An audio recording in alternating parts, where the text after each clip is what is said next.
Welcome and welcome back to my YouTube channel. This is the third video that I'm filming for this channel, and it's also the second part of the first page of this journal spread that I'm drawing, dedicated to the pieces of media and TV shows that shaped me as a child. The third drawing for this page is a drawing of Harry Potter.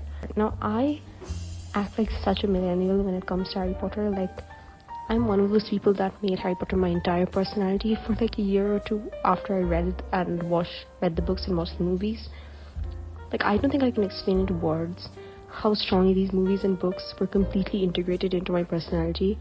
I was much more of a fan of the books than I was the movies, because I was convinced that the movies weren't as historically accurate as the books, and I was very persistent that they were not as good, and that anyone who only watched the movies were not a true Harry Potter fan.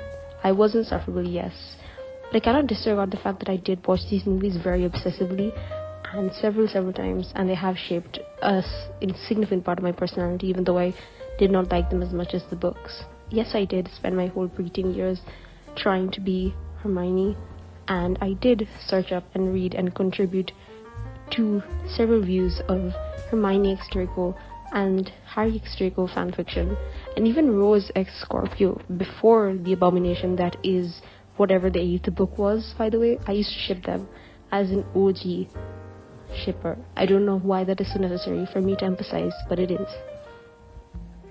And of course, the books and even the movies kind of have a slightly bitter taste now because of Miss You-Know-Who going about with her questionable shenanigans, but I knew I had to include this here because it did have a very big impact on my personality and my childhood.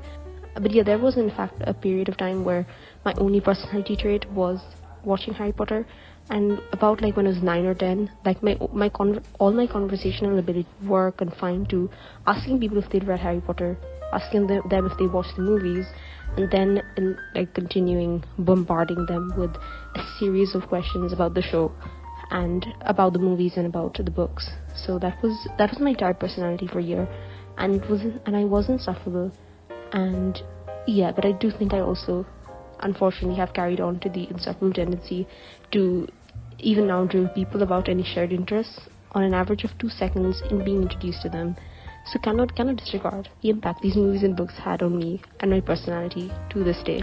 Also, if you're still watching so far, go ahead and mention your favorite Harry Potter character or your Harry Potter house in the comment section below.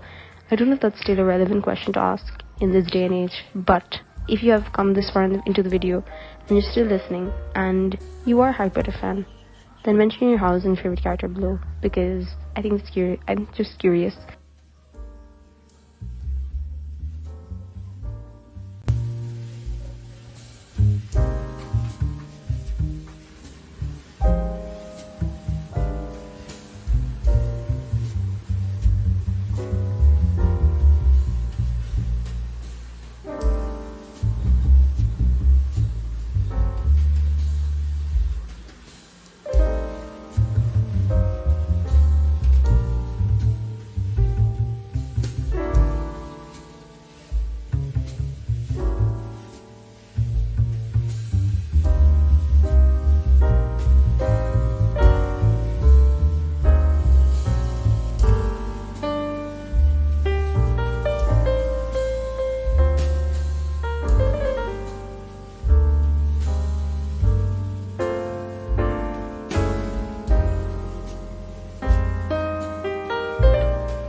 And the last drawing we have on this page of this journal spread is a picture of Michael Scott from The Office.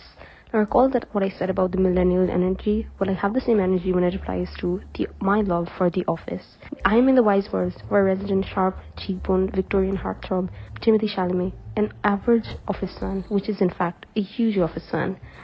The Office really has shaped and raised the humor sense of an entire generation. I love Steve Carell, and I think the show in itself is very hilarious, but also being very heartwarming. I remember crying twice in this show. I don't remember when, but I remember crying. So I think this is both hilarious and also heartwarming. And yeah, this show has a very special place in my heart. Also, I should have mentioned this before. I think I have, but none of these paintings are meant to look like the characters. They were meant to look like the characters, but they do in fact not. And we're just running with that. How entitled of you to expect a drawing to look like its reference? Talk about unrealistic, unattainable standards.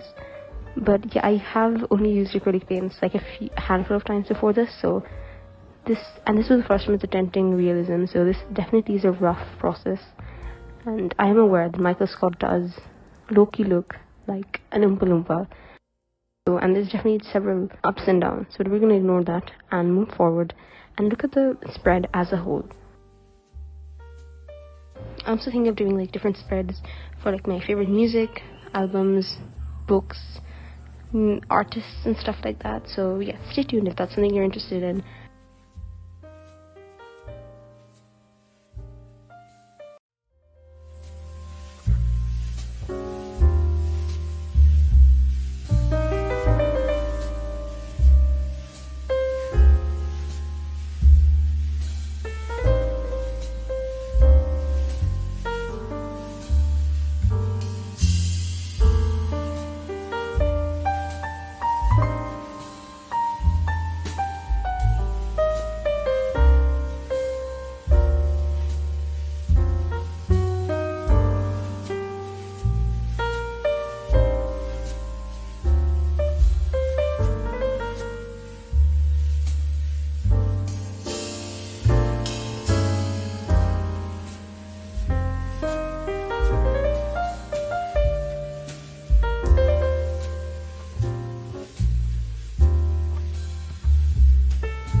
And I also finished the spread with a few final touch-ups where I included like these cutout flowers that I made from random scrap paper, and I also had this random like cutout from a brochure or something which had like the 22B Baker Street name on it, so I thought I'd add that in as well. I also included these like shadows around the characters around the paintings because I thought it looked cool, and it like added more color into the page instead of making it look too bland, and sort of made the 4 characters connected a little bit to the page instead of just like random blobs floating about on a white page. And I also added these random writings on like the sides of the drawings, again just to make this more like a journal spread rather than just like 4 random drawings. So yeah, I thought that tied in everything quite well. Also mention in the comment section what your favorite childhood shows and movies are, because I'm always curious about hearing that.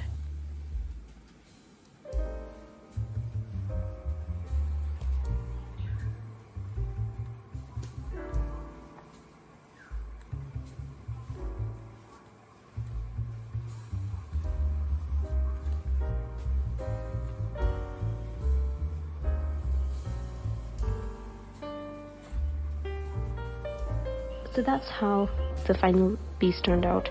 Ignore the blank part at the top. That's going to be filled up when I finish the page on the opposite side, but then I'm going to include like a heading on top, so that will be filled up eventually. So ignore the blank space, but apart from that, this is how it turned out, and I'm actually quite happy with how it's turned out. It was very fun to do, especially towards the end with the more craftsy side of things. The acrylic painting part was actually quite stressful, but the other parts were fun. Yes, stay tuned for when I fill in the next page, the page opposite to this one, in the next week's video, and I'm really excited about finishing that, which I think will be really fun, because this one was really fun to do. And yeah, and thank you for hanging out with me. Subscribe for more art and journaling content if that's what you're interested in, and I'll see you next week in the next video, and I hope you have an amazing week.